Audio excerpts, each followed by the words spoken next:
Hi everybody, welcome back to this week's Ace of Navigation. My name is Maya, and today we're going to be talking about a topic that's very close to my heart that I'm about to make very close to yours, and I want to call it Bury the Workman. It's actually a song by Unspoken that kind of inspired me to write this little Bible study for us today, so why don't we just dive on in. The Bible passage that I wanted to use today is it stretches over a course of like 3 chapters, but I'm only going to read sections from 2.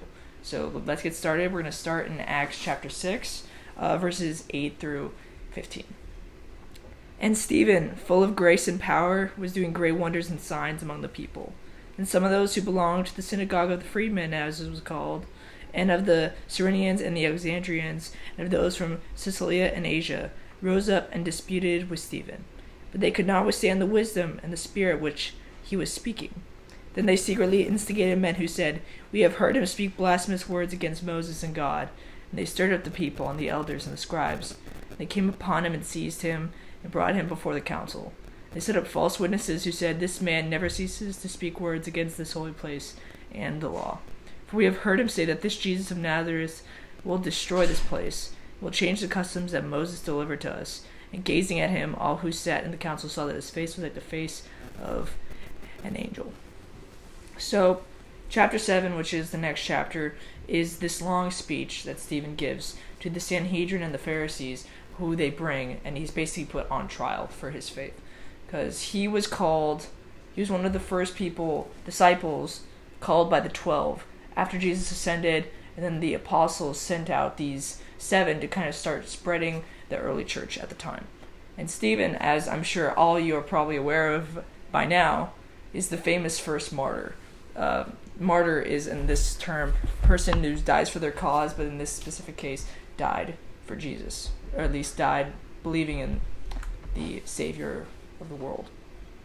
So, why would I pick such a topic?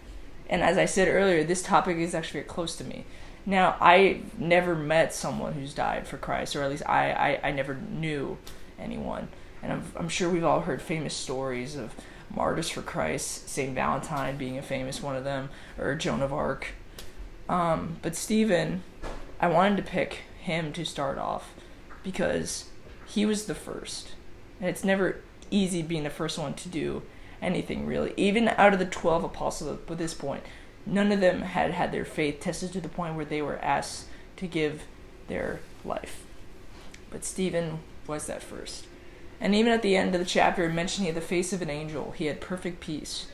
He was so devoted in his faith and in his walk, no matter how early a Christian or how long he had been a Christian, he was willing to put his life on the line for someone who had guaranteed him a place in heaven.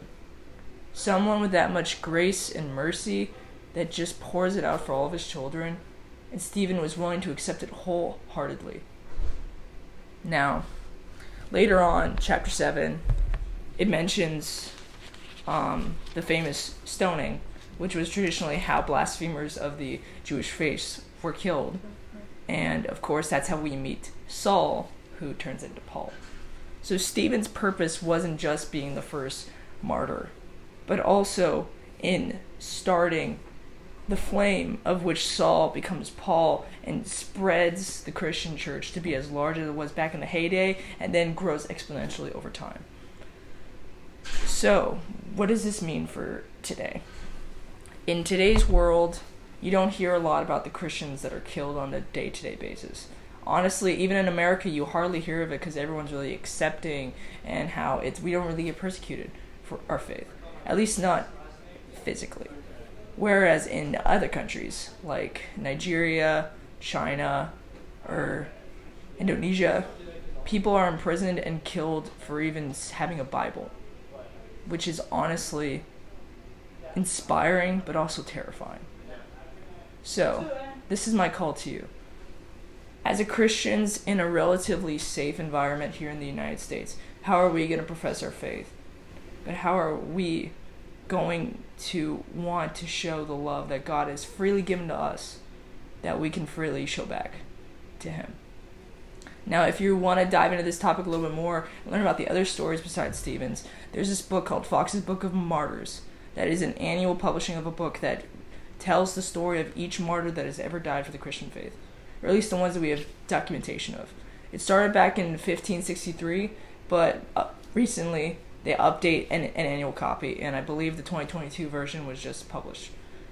So I would encourage you, please take a read and learn about the other stories, and do a reflection in your heart as I've done to mine, and let's look and think about the sacrifice that other Christians have made, and are we willing to make that same sacrifice? Thanks. Have a great week.